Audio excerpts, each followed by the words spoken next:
Episode 3. This proves that greed can make you stupid. And greed made Sangu very, very stupid.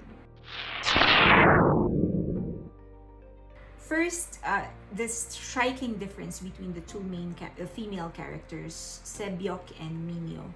Han Minyo, yeah. So Sebyok and Minyo. When Sebyok came to face with the bad guy Doksu, Sebyok stood her ground. She straight up antagonized him. She would not give him. She just straight up antagonized him. She just stood her ground. As opposed to Minyo, she decided to play the game a little different. She was trying to go with the punches, so to speak. But there was a striking difference in how the results that they got. While Sebyok straight up antagonized him, she was able to expose her insecurity. She specifically said to the people that were surrounding Doksu, he's surrounding himself with all of you because he feels insecure. As opposed to Minyo, who was trying to win the favor of Doksu. In the end, Doksu ended up treating her like an object, like she was useless. She insulted her femininity, her gender. And so it's an interesting difference in terms of their character. Although both of them just wanted to win the game, they were approaching it differently. And it's interesting how they got different results. There's this Gihon who continues to talk about just how brilliant Sangwoo is as a person. He kept on saying he was able to get into SNU and stuff like that. But it's just Sangwoo. At some point, Sangwoo said, "Can you just?" He tried to stop Gihon, and he said, "Can we just concentrate on this one?" And I felt like, has this ever happened to you where you feel embarrassed, like your achievements were starting to be used against you because like your achievements weren't really living up to your potential. Like it doesn't really speak of what you have achieved or what you should become. Like your achievements of the past does not represent what you have become, and so your achievements have become an embarrassment instead of something that you should be proud of. However, there is there's an interesting thing that started developing, and that was Sangwoo sort of taking Ali under his wings. So in the beginning, in episode 2, when he helped Ali, when he gave Ali money to ride a bus so that he can go home and lend his phone, it feels like he was just being a nice guy. He was just being a nice person. But then here you're starting to get a glimpse of I think there's something more to what Sangwoo was doing. That it wasn't just about helping Sangwoo, but about looking for a way to reestablish his ego, to regain his ego in any way he can. And because everyone else, he can't do it the way Doksu is doing, and that is by getting all of his henchmen around him, surrounding himself with all of his muscled men. He can't do it that way. He's not that kind. That's not his character. He's doing it a different way, and that is by taking somebody under his wing. And so to a certain degree, he was telling Ali, I'm no better than you are. We're both equal. But he's also helping him, taking him under his wing. So and it made me feel that, because if he felt that they're equals and he's equal, and that he's just really there to help, and that he really just wanted to help Ali, he would call for other people to help Ali as well. Instead, he was doing it himself. So it kind of casted a doubt on me as to what he was really trying to do. Like, what is his purpose for helping Ali? Is it because he really just wanted to help Ali, or this is his only way to establish authority, to regain some of his ego that has been lost and burnt and disappeared into thin air, which I know later on will be answered. So that was interesting, the way Sang-woo was taking him under his wing. Was he really doing it because he cared for Ali, or this is serving his own purpose? He is establishing himself to be above everybody, to be the leader, but not in the way that Doksu was doing it. Okay. The toilet scene of the two girls, I just didn't feel the excitement because it was very predictable for me. When they were doing the toilet scene, I knew that they were going to kill either of the two characters, and they didn't. And so I didn't feel any kind of excitement, and I didn't feel any kind of twist in the entire story. It was funny, like she's Minyo, the actress that played Minyo, she was very good because I could feel, you know, the desperation and the panic in her, but in the entire situation I did not feel that. There wasn't any kind of excitement for me. It was just, as I've said, it was just a little funny, but it wasn't very exciting for me. So in the beginning of the scene, I felt like, no, they're not gonna get caught, and they didn't get caught. They did not. Nobody caught them with what they're doing. I felt like it would have been better for me if someone got caught, and because that would have been unexpected for me. So yeah, I just felt like that part is missing a little bit. Okay, now when the game of the sugar candy started, this is when I knew greed can make you stupid, and also I realized that Sang-woo is not as smart as he as he thinks he is. But before we get to that, some observations.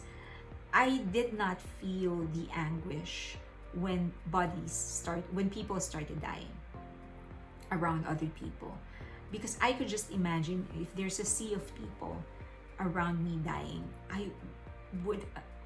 this would be chaos. Even if it is an internal chaos, I would feel and see that on the faces of the people in that game, and I did not feel that.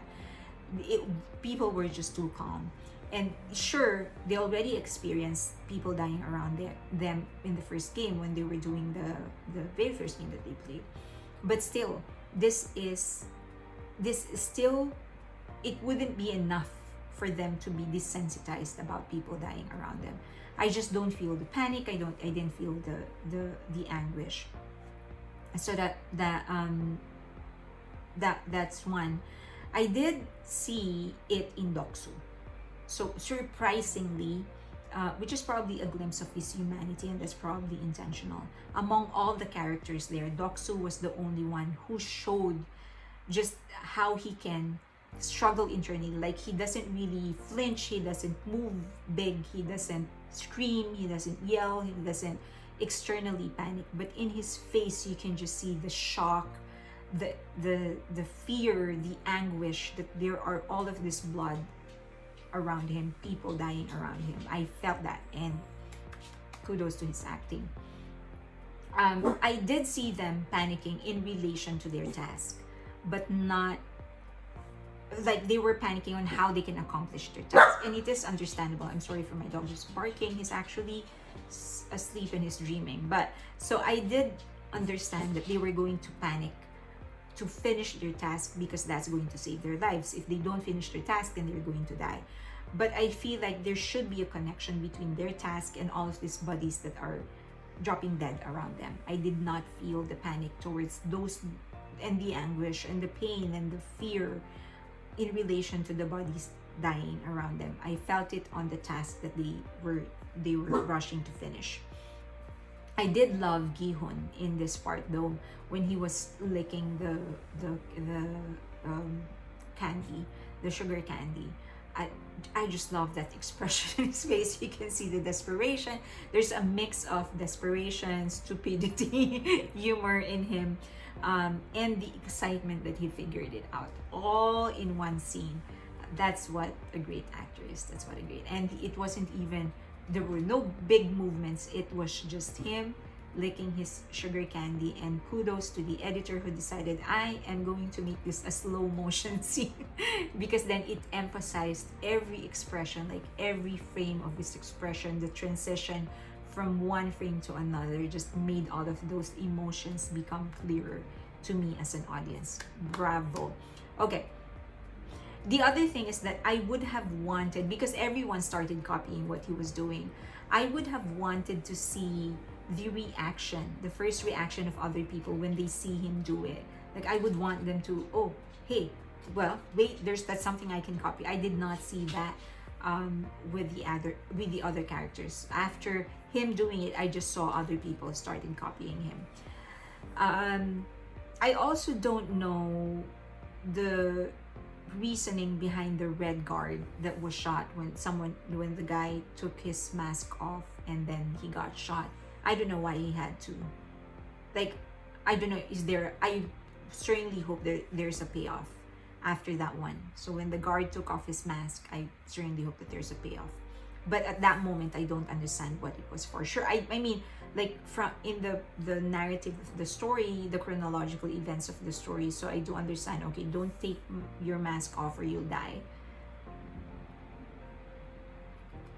But I don't understand the deeper meaning behind it, if there's any. Okay, next is just some probably nitpicking, but that girl Minyo, when she was using the lighter to heat the whatever it was they were using to pick the shape of the sugar candy, I think I was just wondering, wouldn't the guard see it or smell it? You know, at some point somebody's going to, because she wasn't so discreet about doing it. She was just hunched on the ground, but that's nitpicking. And then that there's Sangwoo. So it right in the beginning of the game, it was already revealed that he figured out what the game was going to be, and that's why he decided to choose the triangle one instead of choosing the more complicated shapes. But if I were in the game and I knew that I am stronger than and smarter than most of the people that are with me in this game or in the team, I would want them to be my opponent in the final match, because I know I can beat them, instead of getting rid of them and then battling it out with others who are smarter, stronger. So I think that it was a stupid decision in his part to try and eliminate them by giving them the wrong hint, by making them do the wrong thing, namely choosing a more complicated shape. If I were in his position, I would rather make sure that this entire group, one is old, one is stupid or an idiot, one doesn't know anything, he doesn't understand because he's not a local. I would make sure that it's this team that would end up in the finals, because I know I can beat this three, instead of trying to trick them and eliminating them early and leaving myself vulnerable, and most likely, have a greater chance of losing against others who are stronger. So I would rather keep this team, make sure that do everything I can to take them as far as I can. So that wasn't a very smart move on his part to try and eliminate them. So I think this is a perfect example of just how much greed can actually make you stupid. That was just a wrong strategy. So I like the concept of episode 3. I just wish that there's like more support in terms of the direction in showing the reaction of other players, instead of just zeroing in on the main characters, because I think showing the reactions of other supporting actors or extras, non speaking parts, actors that are doing non-speaking parts, I think it would have strengthened the panic and the anguish and the fear of the situation, rather than not showing them. It just didn't do anything for me. But still a good one. And episode 4 is next.